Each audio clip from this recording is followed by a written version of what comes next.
పంటల కొనుగోలు విషయంలో రాష్ట్ర కేంద్ర ప్రభుత్వాలు విఫలమయ్యాయని బీఆర్ఎస్ నేత వంటేరు ప్రతాప్ రెడ్డి విమర్శించారు. పంటలకు ధరను నిర్ణయించేది కేంద్ర ప్రభుత్వమేనన్నారు.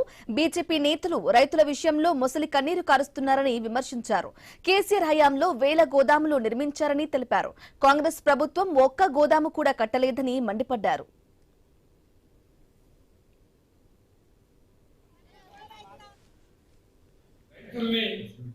గందరగోళ పరిస్థితుల్లో పెట్టే ప్రయత్నం చేస్తా ఉంది. కేంద్రంలో ఉన్నటువంటి బీజేపీ ప్రభుత్వం ఎంఎస్పీ డిక్లేర్ చేయడంలో కానీ, పండించిన పంటలు కొనుగోలు చేయడంలో కానీ పూర్తి బాధ్యత బీజేపీ ప్రభుత్వానికి, బీజేపీ నాయకులకు ఉంటుంది.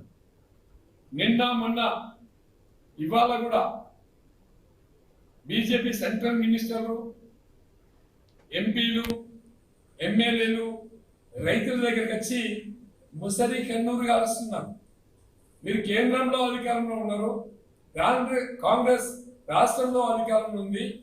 ఇండియన్ ఇవ్వడంలో రాష్ట్ర ప్రభుత్వం విఫలమైంది, బడ్జెట్ చేయడంలో కేంద్ర ప్రభుత్వం విఫలమైంది. మీరు దొంగ అన్నట్టు రైతుల దగ్గరకు వచ్చి ముసలి కన్నీరు కాలుస్తున్నారు. కనీసం సిగ్గు లజ్జ ఉండాల.